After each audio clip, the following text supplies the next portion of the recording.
The story starts with Shun returning to his hometown after being away for several years and visiting Nana-chan. Once known for being weak and easily upset, he has grown significantly. Nana is completely shocked by his new muscular physique and playfully pokes his arms. He quickly asks her to stop. Getting a little carried away, Nana jokingly offers him a chance to poke her back so they can be even. He completely dismisses the teasing and firmly grabs her hand instead. Squeezing tightly, he notes that she has not changed at all, but warns her that she still needs to learn some manners. His grip is so strong that she almost cries out. The narrative shifts to the past, revealing a 12-year-old Shun proposing to Nana-chan. She rejects him, explaining that Nana wants to be carried like a princess at her wedding, and Shun is simply too weak to do so. Attempting to prove her wrong, he tries to lift her but ends up dropping her on the ground. Heartbroken and frustrated by the rejection, he spends the next several years training his body to forget the pain of his first love. Back in the present, he notices how carefree she is and realizes she has no idea how serious that past incident really was. He finds her innocent trust adorable, but also worrying, making him want to protect her and teach her to be more careful around men.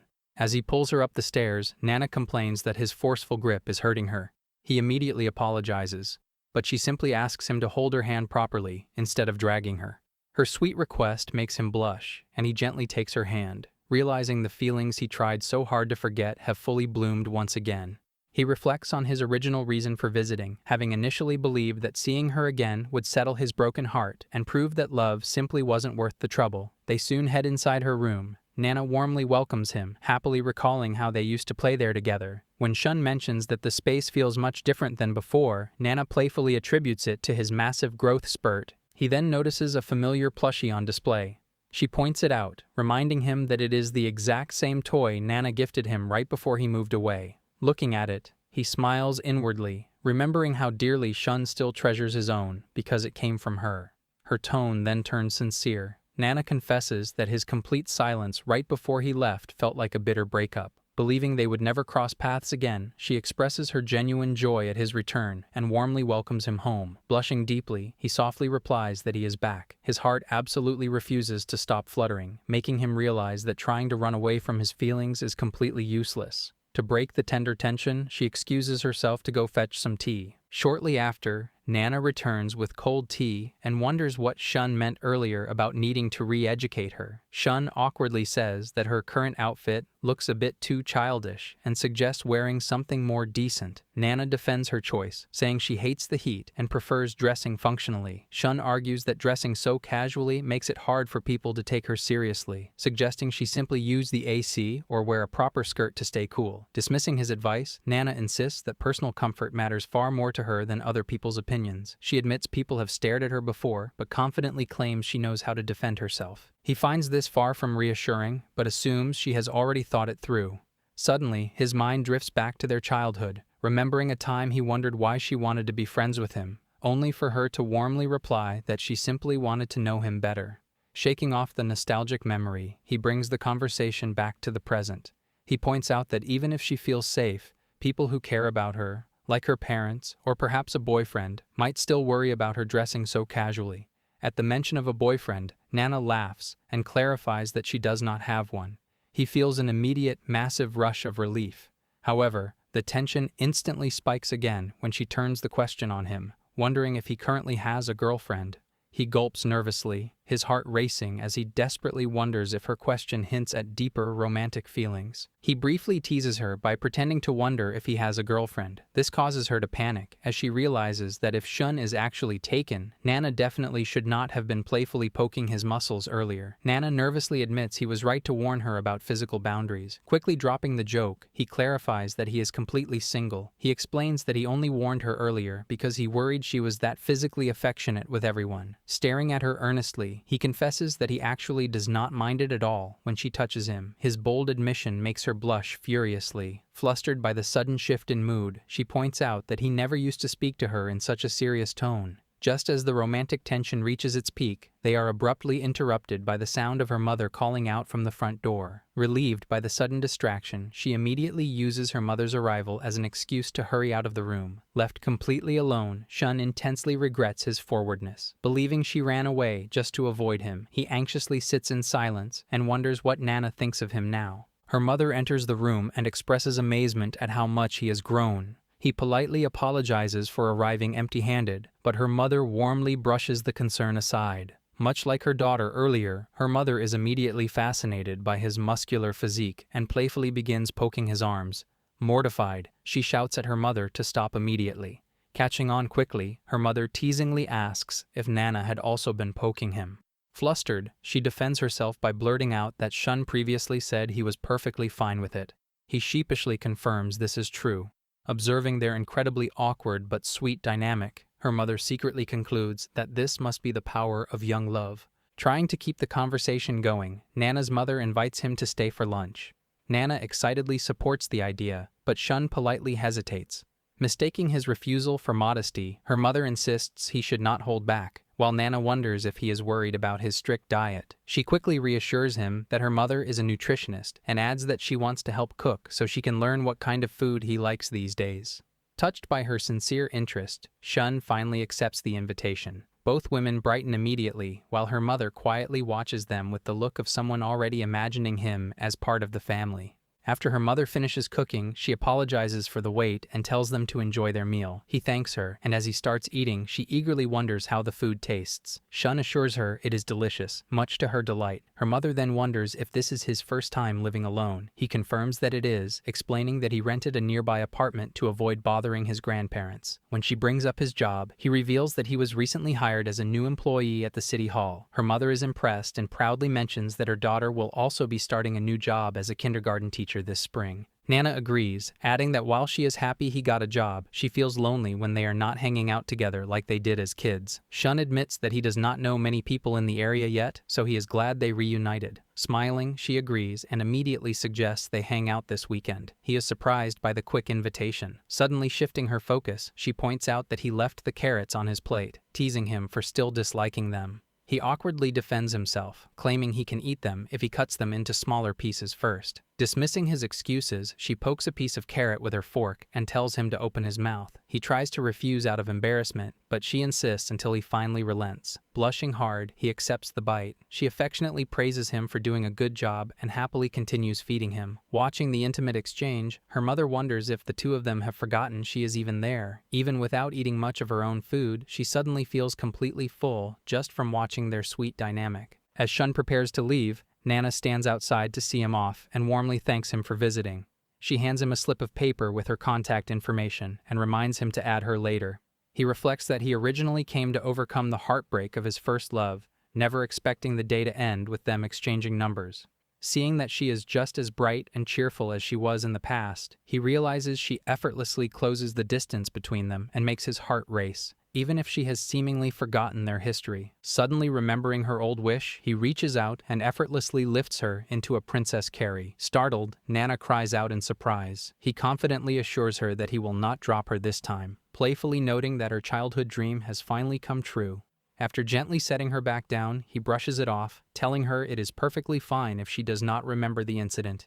He bids her farewell and turns to walk away. As he leaves, he happily accepts that instead of overcoming his past trauma, he has simply fallen in love with her all over again. Once Shun disappears from sight, she crouches on the ground, blushing hard. Secretly calling him a dummy, she happily admits to herself that she remembers her dream perfectly. Later, while taking a bath, Nana reflects on the eventful day. She is amazed by how much Shun has grown into a fine young man. Recalling his comment about making her childhood dream come true, she blushes so hard that she nearly splashes water everywhere. She remembers that her specific childhood dream was to be carried like a princess at her wedding. The narrative briefly shifts to her childhood, revealing the origin of this wish. While lost and crying at a theme park, she tripped and fell. A man dressed as a prince suddenly saved her, scooping her up into a Princess Carrie to check if she was okay. This heroic gesture made her young heart race. Back in the present, Nana overthinks his parting words. Since her dream specifically involved marriage, she wonders if his gesture carried a deeper romantic meaning and if he had been agonizing over dropping her this entire time. Feeling guilty about the years they spent apart, she resolves to stop worrying. Nana becomes determined to grow close to him again, just like they used to be. Meanwhile, back at his own home, he receives a sudden text message from her. Reading it, Shun is left in shock. She wants to come over to his apartment next week. A few days pass, and the morning of their first day of work finally arrives. More importantly, it is the day she promised to visit his apartment. Shun gets fully dressed in his suit and waits nervously. Nana soon rings the doorbell, brightly greeting him. She explains that she came over to take photos to commemorate the first day of their adult lives and make lasting memories together. He greets her back, internally hoping to recreate the excitement he felt when she first texted him. Admiring his outfit, Nana playfully notes that his sharp suit makes him look like a bodyguard and immediately starts taking pictures of him. As she snaps photos, he reflects that she likely still only sees him platonically, which explains her caring but casual attitude. Wanting her to finally become aware of him as a man, he wonders if he can take a photo of them together. Nana readily agrees. He pulls out his phone and leans in close to take a selfie, telling her to bear with him as he takes a few more shots from different angles. As they pose closely together for the camera, several passers-by blush at the sight, completely mistaking their innocent photo session for a couple openly flirting in the morning. As they head to work for the day, she walks alongside him while pushing her bicycle. Nana notes that he commutes by train, whereas she chooses to cycle since her workplace is much closer to home. Passing by a familiar park, she excitedly points out that they used to play there together. Shun notices that she is much more energetic than usual and secretly hopes her bright mood is a result of the selfie they took together earlier. Feeling bold, he tries to invite her over for her next day off, but a loud passing horn completely drowns out his voice. Nana turns and asks him to repeat himself. Encouraging himself not to lose heart, he leans in incredibly close to ensure she hears him, softly asking if she would like to come over to his house. The sudden proximity makes her blush fiercely. Highly flustered, she scolds him, warning that whispering right into her ear is strictly off limits. Before he can process her intense reaction, Nana quickly speeds away on her bicycle, shouting back that she will give him her answer later. Reaching out into the empty air, Shun realizes his bold invitation has just been put on hold. As Nana continues cycling to work, she instantly regrets speeding off without giving him a proper reply. She tries to rationalize her panicked reaction, reminding herself that Shun only leaned in to whisper because the street was so loud. Even so, she cannot stop thinking about how deep and gentle his voice sounded. Jolting back to reality, Nana realizes she has been zoning out while riding and quickly pulls over near the sidewalk. Touching her warm cheeks, she admits that she really does want to visit his apartment. However, noticing how fiercely she is blushing over someone who is supposed to be just a friend, she decides she needs a little more time to compose herself before facing him again. Mentally asking him to wait just a bit longer for her answer, Nana gathers herself and heads off to work. Shun arrives at the office for his first day and politely introduces himself to his new co-workers as they welcome him with applause. After taking his seat, he overhears some of them gossiping nearby. They quietly comment on how handsome and muscular the new recruit is, though his blank expression makes him difficult to read. In reality, Shun is staring at his phone, completely distracted by the fact that 5 days have passed without a reply from Nana. He worries that inviting her over may have been too forward, though he also feels he had to be direct to express himself clearly. Just as he debates sending a follow-up message, a notification suddenly appears on his screen. Opening it immediately, he reads Nana's apology for keeping him waiting. She explains that her new job has been hectic lately, but asks if she can still visit his apartment that Sunday. Relieved to finally hear from her, he smiles and happily agrees. Shun calmly gets up and heads toward the cafeteria for lunch, though internally he is in complete disarray. He suddenly realizes that the things they used to do as kids, like reading books and playing with toys, no longer feel suitable now that they are adults, leaving him unsure of how they are supposed to spend time together at his apartment. Sunday finally arrives. To burn off his nervous energy, Shun spends the morning working out, though he quickly realizes that building muscle does absolutely nothing to solve his current problem. Back home, he tries to calm himself by reasoning that they do not have to stay inside the entire time. If things become awkward, they can always go out for tea instead. Just then, the doorbell rings. Opening the door, he finds Nana smiling brightly as she thanks him for inviting her over. She hands him homemade food from her mother, along with a few treats she brought herself. After thanking her, he welcomes her inside. As Nana enters the apartment, Shun immediately notices her outfit. Even though the weather is not particularly cold, she is dressed far more modestly and femininely than usual. He quietly wonders if she actually took his earlier advice to heart and hopes it means she is beginning to see him as a man. Looking around, Nana asks if she is his very first guest since he moved in. When he confirms that she is, she laughs happily and says she is glad to be the first person invited over. Watching her smile, he is reminded once again that she is also his first love. From the moment the visit begins, Shun can already tell the rest of the day is going to test his self-control. While looking around the apartment, Nana comments on how tidy everything is. Shun explains that he simply does not own many things and got rid of most of his clutter before moving. Nana admits she expected to see a lot more workout equipment around the room. He clarifies that he uses the gym for most of his training and only keeps a few dumbbells at home. Curious, Nana points to one of the heavier dumbbells and asks if she can try lifting it. Shun quickly warns her that she could hurt herself, but she confidently brushes off his concern, insisting that carrying children at work has made her stronger than he thinks. Ignoring his warning, Nana attempts to lift the dumbbell, but immediately loses her balance and falls over. Shun gently scolds her for overdoing it as he helps her up. As the two remain close together on the floor, an awkward silence settles between them. Eventually, Shun pulls away to break the tension. Even so, part of him wishes they could have stayed in that intimate moment a little longer. Shun returns with drinks and apologizes for the wait. Thanking him, Nana pulls a small photo album from her bag and excitedly shows him the pictures she took during his first day at work. Handing him the album as a gift, she proudly points out how well the photos turned out. Shun gratefully accepts it. Nana notices that there are still plenty of empty pages left and happily says she wants to take many more photos together in the future. He immediately agrees. A moment later, Nana asks him to send her the selfies they took together on his phone, since those are the only pictures featuring both of them. Shun hesitates, silently panicking because the photos look far more intimate than ordinary selfies. Trying to avoid the situation, he claims the pictures did not come out very well. Refusing to believe him, Nana insists that at least one of them must look decent and tells him to send it over. Left with no choice, Shun finally sends the photo but nervously warns her to wait until later before opening it. Ignoring his warning, she immediately checks the image. The moment she sees how closely they are posed together, her face turns bright red. Watching her reaction, Shun quietly remarks that he did try to warn her. Flustered, she stammers that people might get the wrong idea seeing them so close and tells him he should be more careful. Shun immediately responds that she is the only person he has ever acted this close with. Feeling flustered by the sudden romantic tension, Nana quickly drinks some tea to calm herself down. Noticing that she seems uncomfortable, Shun points out that she is sensitive to heat and asks why she chose to wear such a heavy hoodie. Nana explains that she wore it because of his earlier comment about her casual clothes, admitting that while comfort matters to her, she also does not want to dress in a way that bothers others. Shun quickly clarifies that he never disliked her usual style and only thought it looked a little childish.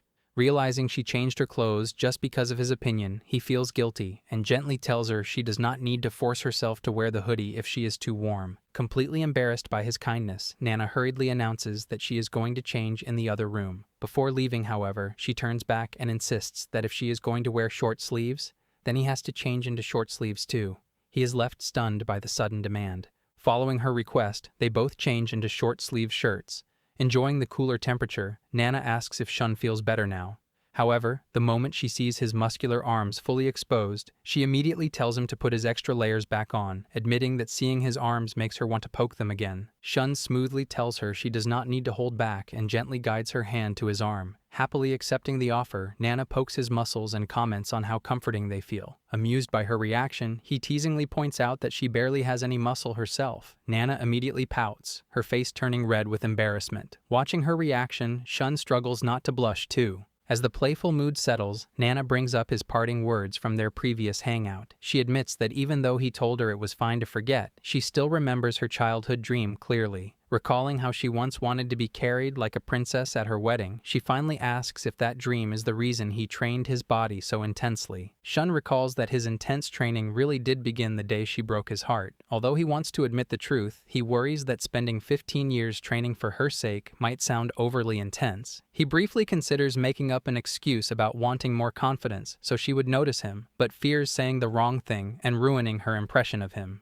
Instead, he nervously asks why she wants to know. Nana honestly replies that if she truly was the reason, it would make her happy. Shocked by her response, Shun listens as she explains how much she respects the time and effort he put into building himself up. She also confesses that after their painful childhood goodbye, she spent years worrying that he might forget her. Before he can respond, Nana sincerely apologizes for hurting his feelings when they were kids.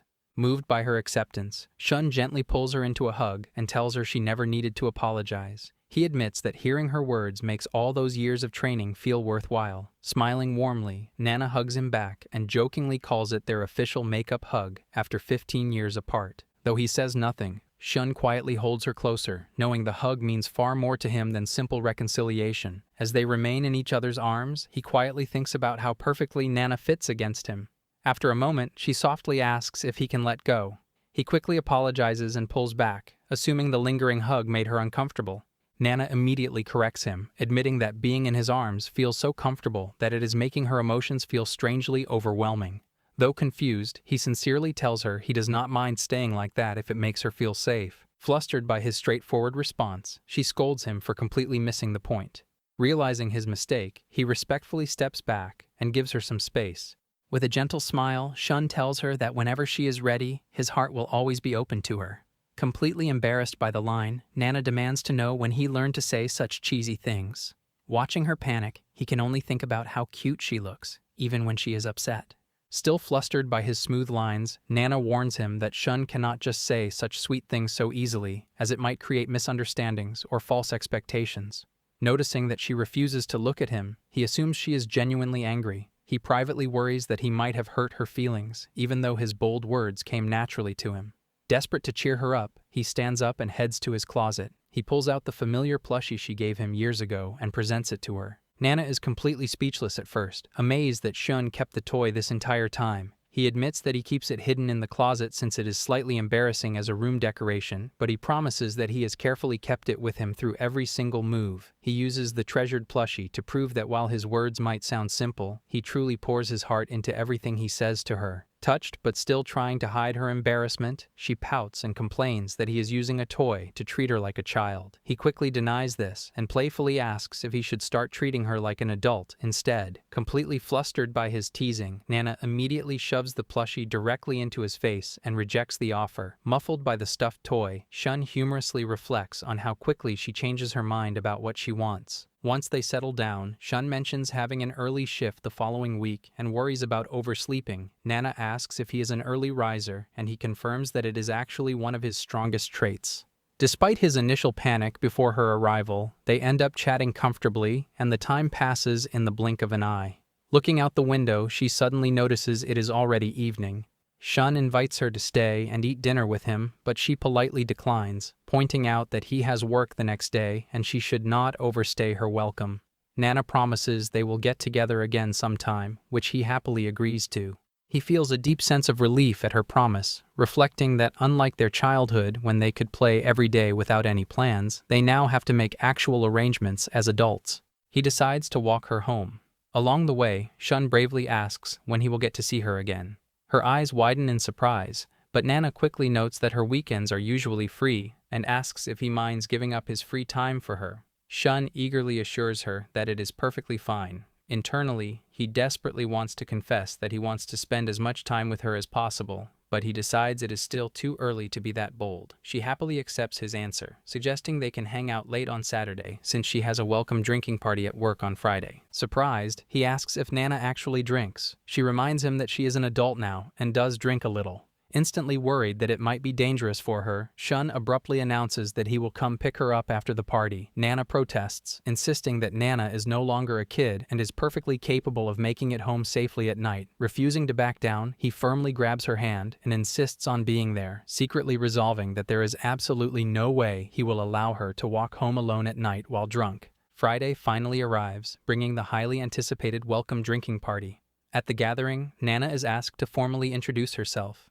Standing up politely, Nana announces her new role as an assistant homeroom teacher, humbly promising to do her absolute best and eagerly learn from her experienced colleagues. The room applauds her introduction. One coworker specifically praises her bright, energetic personality, noting how much the children already adore her. Nana modestly deflects the praise, crediting their excellent guidance for her success so far. The conversation suddenly takes a highly personal turn when a coworker bluntly asks if she has a boyfriend. Startled by the sudden question, Nana quickly denies having one, while another colleague tries to politely shut down the nosy interrogation. The inquisitive coworker insists that talking about romance is the best way to build close workplace relationships. Pushing further, the coworker asks if there is at least someone she currently likes. As Nana ponders the question, Shunface immediately pops into her mind. She internally panics, wondering why she is suddenly imagining imagining him of all people. Catching sight of her furiously blushing face, the coworker teasingly declares that Nana definitely has a crush on someone. Completely flustered, she accidentally stammers out a weak defense about him just being a close friend from her past. Immediately catching her slip of the tongue, the coworker eagerly presses for more details about this mystery man.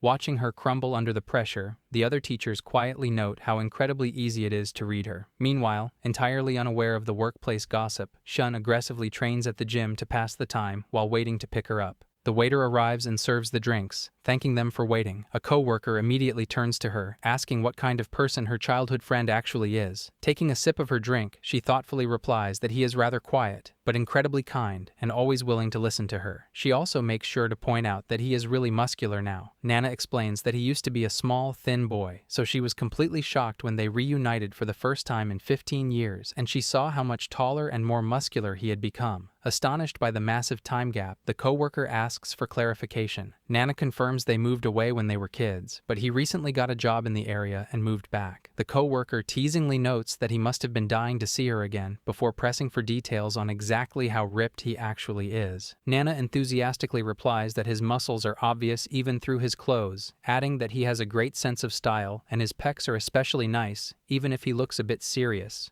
Curious, the co-worker asks if the two of them have hugged and if they are currently dating. When she admits that they did hug but are not actually dating, another co-worker wonders if he picked up the habit of casual hugging from living abroad. Nana innocently denies this, casually dropping the detail that he explicitly told her his heart is always open to her.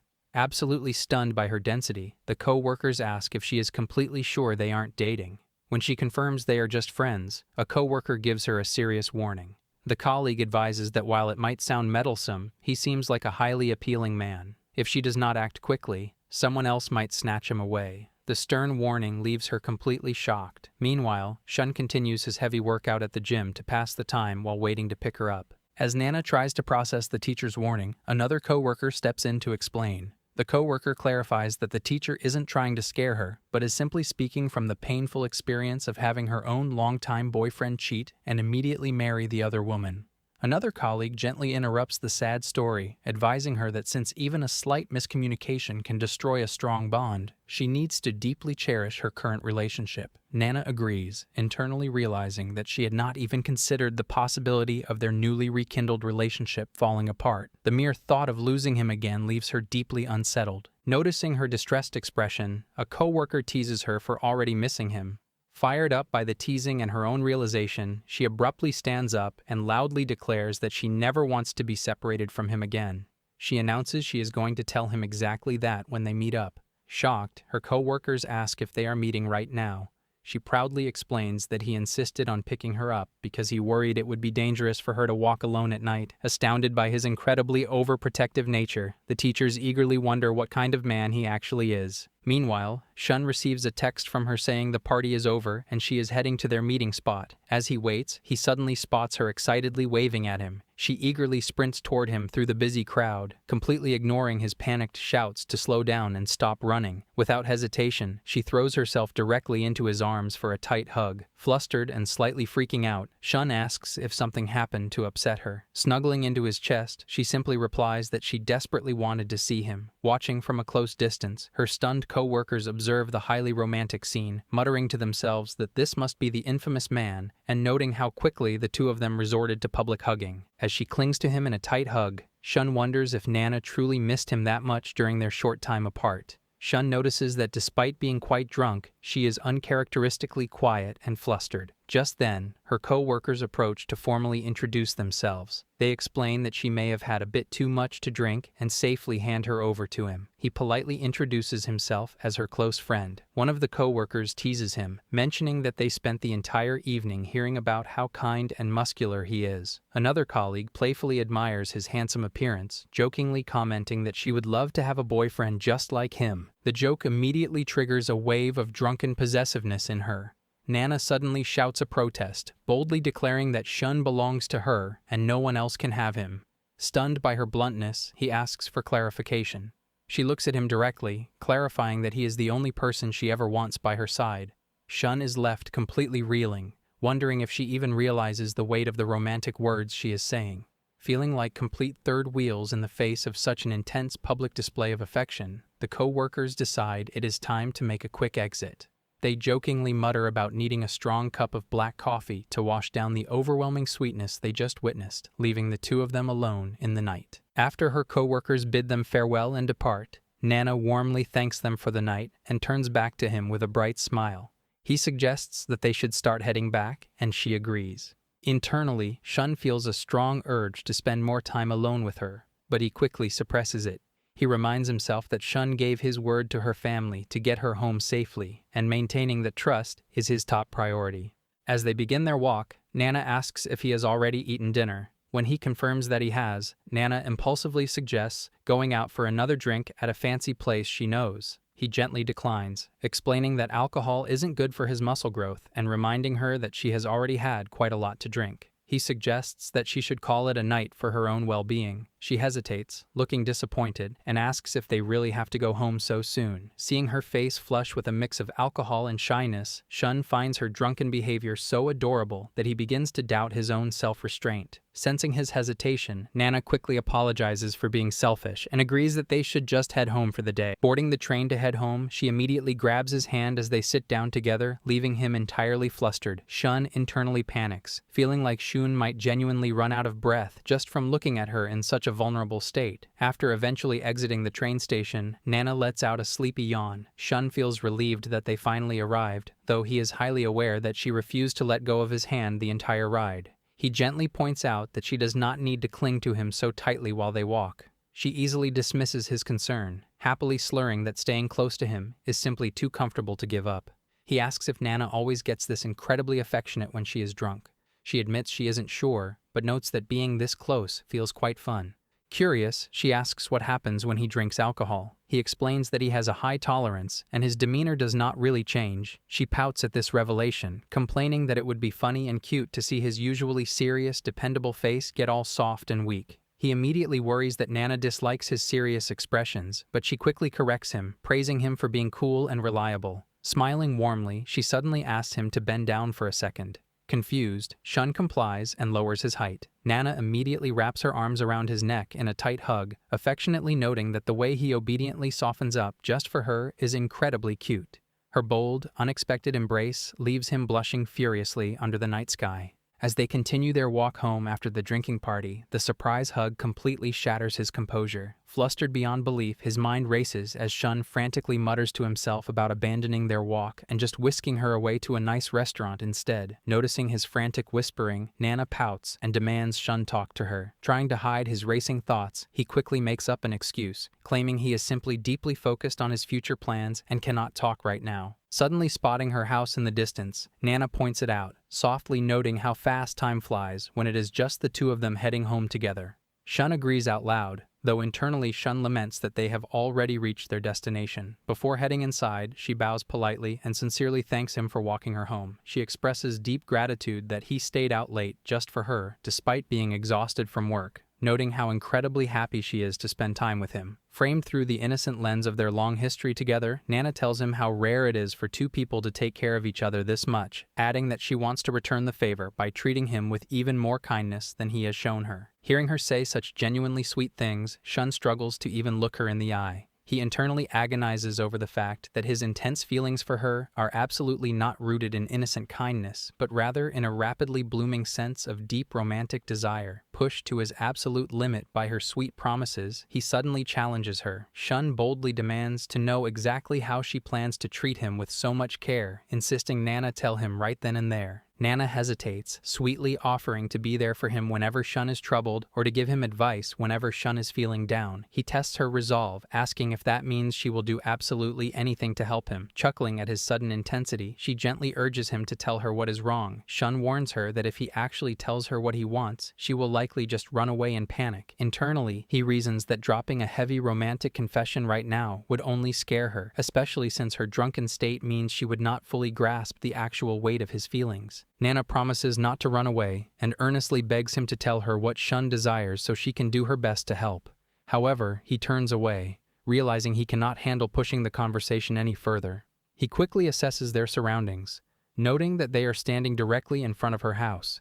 If he shocks her and causes her to scream, it would instantly cause a massive neighborhood scene. More importantly, Shun firmly resolves that making a romantic move while she is intoxicated is completely inappropriate. Shun apologizes for getting ahead of himself, asking her to pretend the intense exchange never happened as he turns to leave. Suddenly, she stops him from behind and presses a soft kiss directly to his cheek. Nana boldly declares that kissing him was what she wanted to do, teasingly telling him to be sure to voice his own desires next time before cheerfully bidding him goodnight.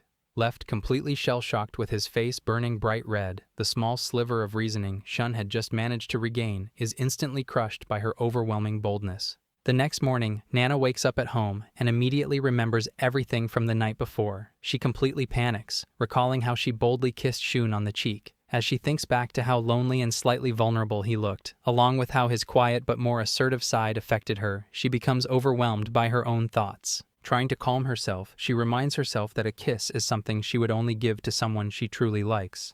That realization hits her clearly. She no longer sees Shun as just a childhood friend, but as a man. Finally admitting her feelings, Nana worries that falling for him only a month after reuniting, especially now that he has become so handsome and dependable, feels almost unreal. She also feels guilty, remembering how she once flatly rejected his confession as a child. Even though others have praised her, she still doubts whether someone like him could ever fall for someone as self-centered as her. Taking a deep breath, she stands up and firmly opens the curtains, filled with new resolve. Meanwhile, Shun wakes up exhausted after barely sleeping because of everything that happened the night before. As he slowly puts on his glasses, his phone rings. He is surprised to hear Nana's bright morning voice on the other end. After thanking him again for walking her home, Nana nervously asks if he is free to meet her today. Still tired but instantly alert, Shun is completely shocked by her sudden invitation. He readily agrees to her invitation for lunch or tea. As he walks to their meeting location, he internally panics over whether Nana actually remembers the previous night. Shun fears that if she remembers the kiss only to tell him to forget it, he will be completely heartbroken. When she warmly greets him and thanks him for coming on such short notice, his outward expression remains entirely blank. In reality, though, his internal gloom completely vanishes all at once at the sight of her. Secretly thinking Nana looks as adorable as ever, she cheerfully leads the way to a cool nearby cafe. After they take a seat, and Nana gives her order to the waiter, the mood shifts. She nervously apologizes for getting so drunk and clingy, assuring him she is deeply reflecting on her behavior. Realizing this means she remembers everything, he braces himself. She timidly asks if he hated what she did. When he assures her he did not mind at all, she confesses that Nana does not usually act like that when drunk. Nana shyly admits that even while intoxicated, she still knows that a kiss is something strictly reserved for someone truly important to her. Astounded by her confession, Shun realizes she genuinely views him as someone important. Bolstered by this revelation, and no longer afraid of what she might say, he decides to push his luck. He boldly asks if she would be willing to do the exact same thing again right now while completely sober. Taken aback by his incredibly forward question, she becomes deeply flustered. Looking away in pure embarrassment, Nana softly wonders aloud if she could actually do it for real. As the two of them sit there blushing furiously, the nearby customers overhear their overwhelmingly sweet exchange, jokingly feeling the need to order something bitter to balance out the intense romantic atmosphere. The waitress serves the cake set and blended coffee, thanking them for waiting. Nana remarks on how delicious the food looks, and Shun agrees, though internally he is so excited that his mind goes blank and he cannot think of anything to talk about. She then brings up their previous conversation, asking if he has figured out what he wants to do yet, and repeating her promise to do anything for him if she can. He carefully considers his options. Shun briefly thinks about asking to get married, but decides that is a bit too much. He also considers asking her to date him, but worries it is still too soon. After thinking for a while, he simply asks to go on a date with her. Shocked for a moment, Nana quickly agrees to go on a date with him next time. He silently celebrates his success, but she points out that their current outing already feels like a date. Realizing Nana is right, he immediately becomes flustered. After a brief silence, she recalls that he liked eating strawberries when they were little, and asks if he can still eat things that sweet. Shun confirms he can, noting that strawberries are the best part of the cake. She offers to give him hers, extending a strawberry toward him and telling him to open his mouth just like last time since it is his favorite food. Although he finds it embarrassing to do this outside in public, he relents and accepts the bite. When she asks how it tastes, Shun silently reflects that it is the sweetest strawberry ever. Meanwhile, observing the exchange, the waitress wonders if she should just give the two of them an entire bowl of strawberries. Finally, they come out of the restaurant. Nana thanks him for coming, noting that the cake and tea were delicious and suggesting they go there again. Shun agrees and asks where she wants to go next. She suggests heading to the bookstore or doing some window shopping. Holding his hand, she asks if that is okay with him. Blushing, he agrees. He reflects that upon returning to this town, he never thought they would walk together like this. Shun thinks to himself that although his broken first love has not yet come to fruition, there is still some hope. Later, while Nana is reading a book in the store, he reaches out to tuck her hair back from her face and she smiles up at him. Afterward, noting that it is already evening, he asks if Nana wants to get dinner. She decides she will head home for the day. Before leaving, however, she grabs his hand and starts running. They stop at a specific spot and he asks what is going on. She reminds him that earlier at the cafe, he asked if Nana could do the same thing over again. She then directly asks if she can kiss him on the cheek. Shun blushes completely, internally freaking out. She quickly adds that he can refuse if he wants, explaining that Nana had been thinking about it and just wanted to say it out loud. Apologizing for surprising him and saying such things, she turns around and starts to walk away. However, he grabs her hand to stop her, explicitly telling her that it is okay and she can do it. He thanks her, though he internally wonders if he should be the one thanking her instead. Nana asks him to crouch down a little bit to make the angle easier, and he complies.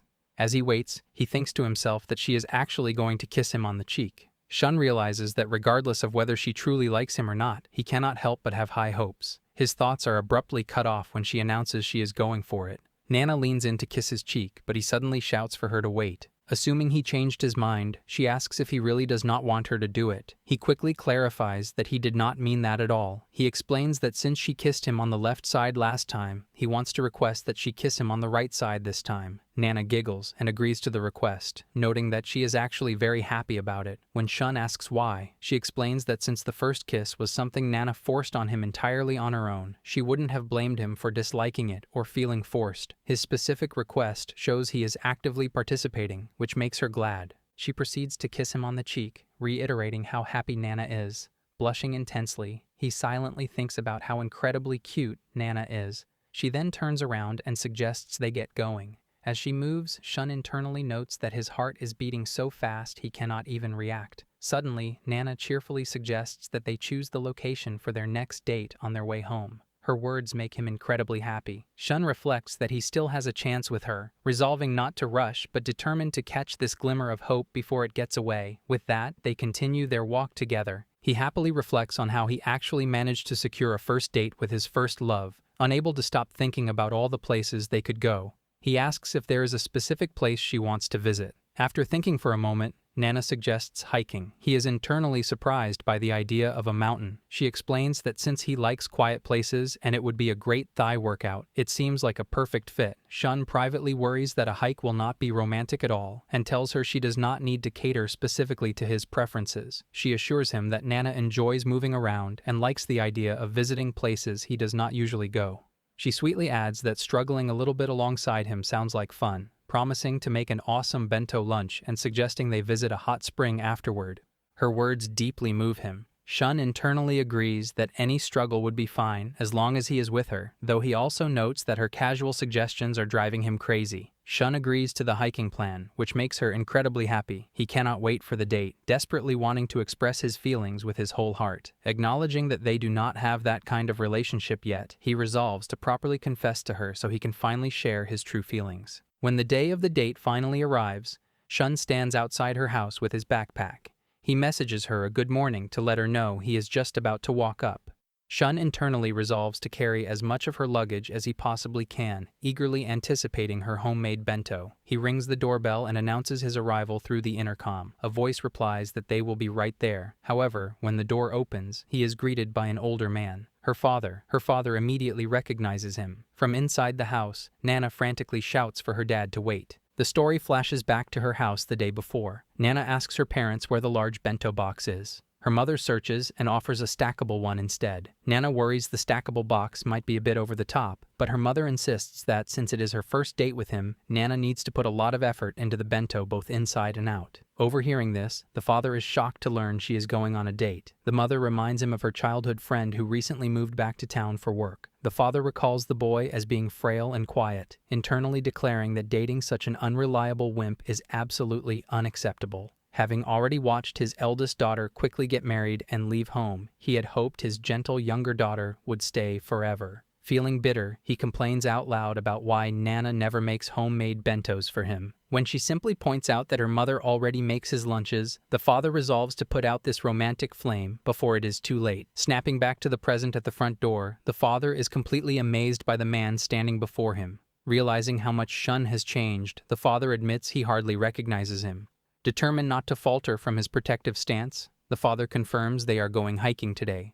Shun politely replies that they are, assuring the father that he is taking safety into full consideration and will take absolute responsibility for bringing her home safely. The father internally notes how put together Shun seems. Reaching into his bag, he pulls out a gift, explaining that he did not get to properly greet the family the last time he visited. He hands the box to the father, who realizes there is no room for complaints about such a polite gesture, though Shun stubbornly refuses to back down. From inside the house, Nana tells her dad to just go back to the living room and stop bothering him. However, he gently interrupts her, explaining that her father only wanted to meet him because he deeply cares about her. Shun adds that he also wanted to greet the father properly, so he did not mind the interrogation at all. Shocked by his mature response, she backs down. Defeated, the father silently hates to admit it, but realizes the man standing at his door is an incredibly nice and reliable young man. The mother steps in, telling the father not to bother them since they are just about to leave. Handing over her bag, the mother double-checks that Nana hasn't forgotten anything. After confirming she has everything she needs, she passes the large bento box over to him. Shun accepts it, promising to take good care of it. She apologizes for making so much food, worrying that the box must be heavy. He reassures her that it isn't heavy at all, thanking her for making so much and noting how eagerly he is looking forward to eating it. She happily agrees. Watching their incredibly lovey-dovey exchange, the father grows increasingly irritated, prompting the mother to tell him to calm down. Before heading out the door, Nana turns back and mentions that she actually made enough extra food for her parents as well, telling them to make sure they eat it.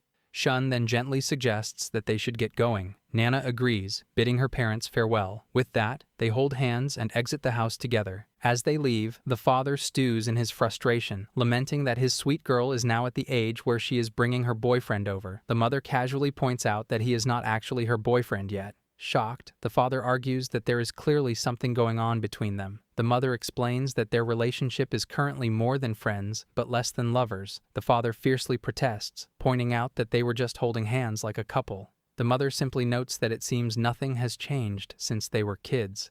A brief silence falls over the room before the father suddenly yells, demanding to know why they aren't dating if they are already acting like that. The mom tells her husband to calm down for a second time. However, the father's yelling does not reach them at all. Comfortably sitting in the car, Nana excitedly declares that it is time to go. During the ride, Nana apologizes for her father, assuming he must have been difficult earlier. Shun reassures her that it was nothing, though he internally admits he was actually terrified during the interrogation. Still, he feels relieved it went well and decides to build a good relationship with her parents in the future. They arrive at the hiking trail entrance, and Nana steps out excitedly. Shun explains the route, noting the mountain is about 530 meters tall and should take around an hour and a half to climb, making it beginner-friendly. His tone suddenly turns strict as he warns her not to underestimate it just because it is small, since accidents can still happen. He goes into a detailed safety lecture, reminding her to warm up, stay hydrated, wear a hat, and protect against insects like ticks and bees. He also advises preparing a GPS map in case they get lost, bringing protection for heat and cold, and following park rules such as not disturbing wildlife or damaging nature. He finishes by stressing that safety comes first, and Nana playfully agrees. Afterward, Shun immediately worries that his lecture ruined the mood, but reminds himself he promised her father to keep her safe.